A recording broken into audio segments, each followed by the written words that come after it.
বন্ধুরা, heritage Hunter BD চ্যানেলে আপনাদের স্বাগতম।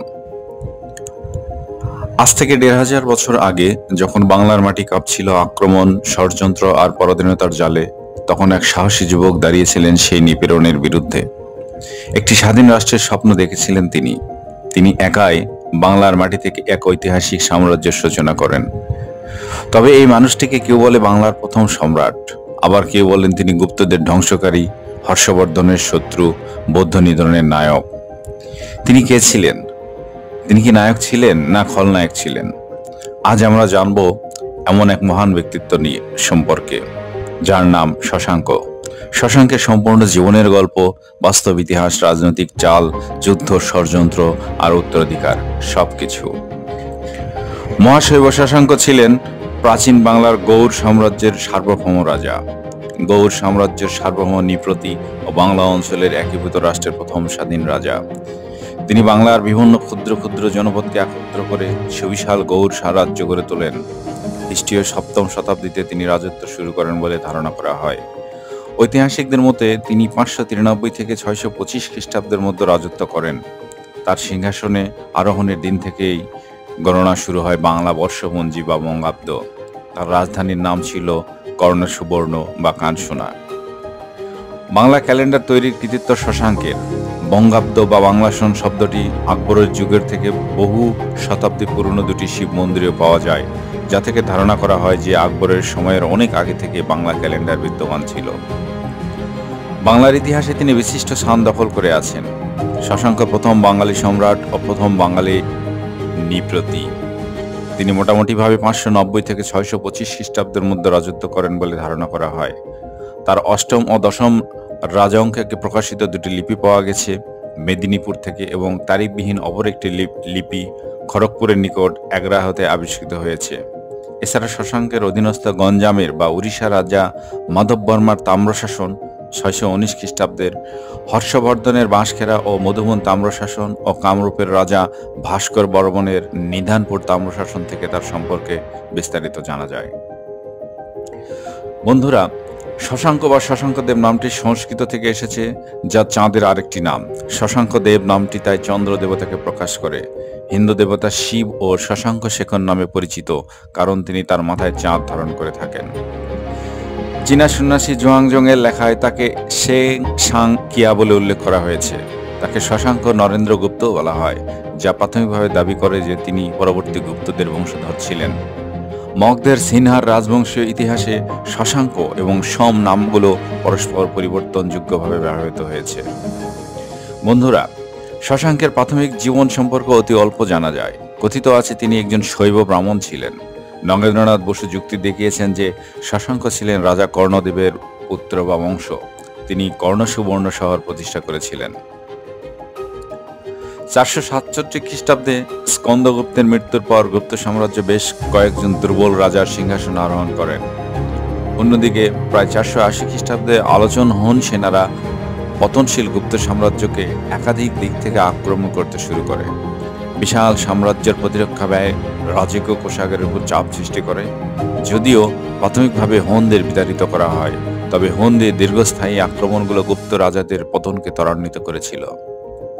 বন্ধুরা, ষষ্ঠ শতাব্দীর শেষের দিকে সাম্রাজ্যটি পরবর্তীতে গুপ্ত রাজবংশের একজন দুর্বল শাসক মহাসেনগুপ্ত দ্বারা শাসিত হয়েছিল। গুপ্ত রাজাদের পতনের ফলে সাম্রাজ্যে বিশৃঙ্খলা দেখা দেয়। যশোমন ধর্মের মতে অসংখ্য স্থানীয় সামন্ত রাজা ও শাসক আবির্ভূত হন এবং প্রাক্তন সাম্রাজ্যের অনেক অংশ নিয়ন্ত্রণের জন্য প্রতিদ্বন্দ্বিতা শুরু করেন। শশাঙ্ক এই স্থানীয় শাসকদের মধ্যে একজন হিসেবে আবির্ভূত হন, যার লক্ষ্য ছিল গৌড় এবং আশপাশের শহরের নিয়ন্ত্রণ করা। বন্ধুরা, শশাঙ্কের প্রথম উল্লেখ পাওয়া যায় মগধ রাজ্যের রহতাস নামক ছোট্ট শহর রহতাস শহরে ৭ম শতকের পাহাড়ি দুর্গে। সিলমোহরে খোদাই করে লেখা রয়েছিল মহাসামন্ত শশাঙ্ক দেব। কতিপয় ইতিহাসবিদ ধারণা করেন যে শশাঙ্ক পরবর্তী গুপ্ত সাম্রাজ্যের রাজা মহাসেন গুপ্তেরও অধীনে মহাসামন্ত হিসেবে রাজ্য শাসন করেন।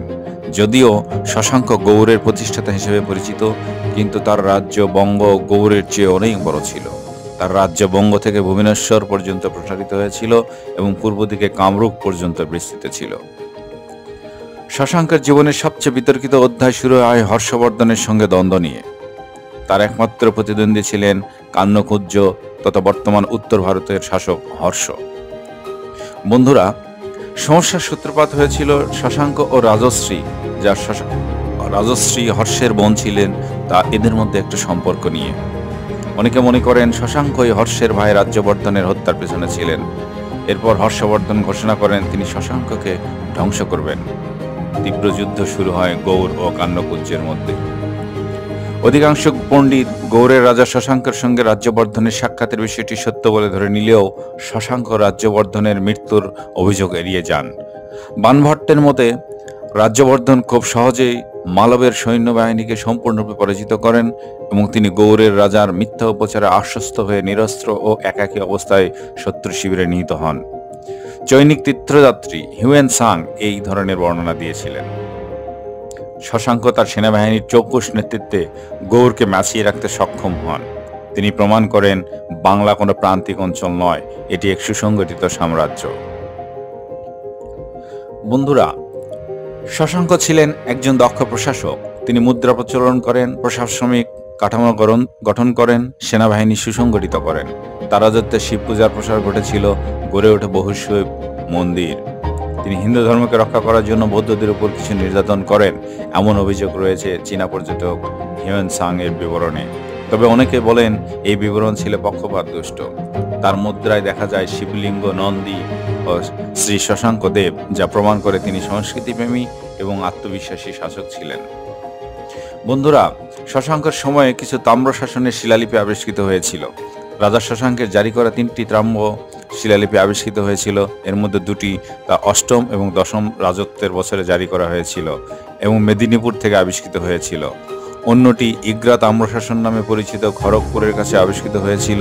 ইতিহাসবিদরা বলেছেন যে বাংলার রাজকুমারদের দরবারে কবিতার বিকাশের সাথে সাথে গৌড় রচনার জন্য অনন্য শৈলীর বিকাশও ঘটেছিলেন।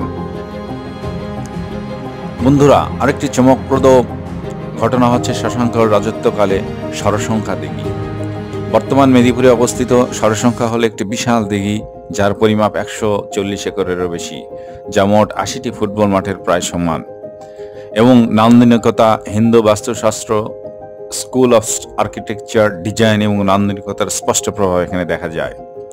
বাঙালি লোককথা ও কিংবদন্তি অনুসারে রাজা শশাঙ্কের নির্দেশে দিঘিটি খনন করা হয়েছিল। একটি মৌখিক ঐতিহ্য রয়েছে যে একবার শশাঙ্ক তার মায়ের সাথে পবিত্র তীর্থযাত্রায় যাচ্ছিলেন এবং তার কাফেলা দাতনির জিমুপাতি গ্রামে শিবির স্থাপন করেছিল। সেখানে তার মা স্থানীয় আতিথেয়তায় মুগ্ধ হয়েছিলেন। তিনি তাদের জিজ্ঞেস করলেন কেন তাদের ফলন এত কম হয়। গ্রামবাসীরা জবাব দিল যে তারা জলের তীব্র ঘাটতিতে ভুগছিল। তাই শশাঙ্কের মা তার ছেলেকে গ্রামবাসীদের জন্য কিছু করার অনুরোধ করেছিলেন, যাতে তারা শুষ্ক মৌসুমে পানির ব্যবস্থা করতে পারে। তার মায়ের ইচ্ছাকে সে কি অমান্য করতে পারে?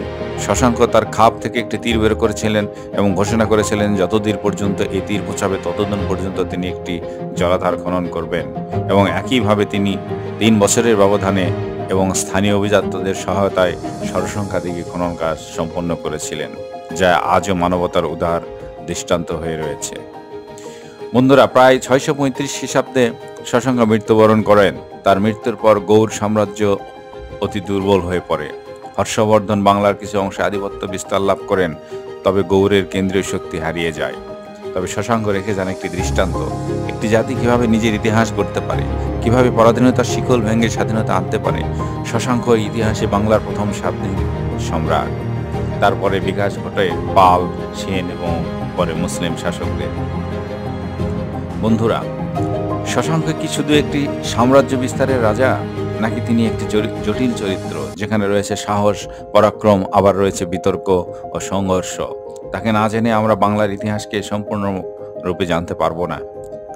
আজ যখন আমরা আমাদের ইতিহাসকে খুঁজি, তখন শশাঙ্কই আমাদের স্মরণ করিয়ে দেয় যে সাহস থাকলে, রাজনৈতিক মেধা থাকলে আর নিজের জাতির প্রতি দায়বদ্ধতা থাকলে একজন মানুষই ইতিহাসের ধারা বদলে দিতে পারে। বন্ধুরা, আজ এ পর্যন্তই।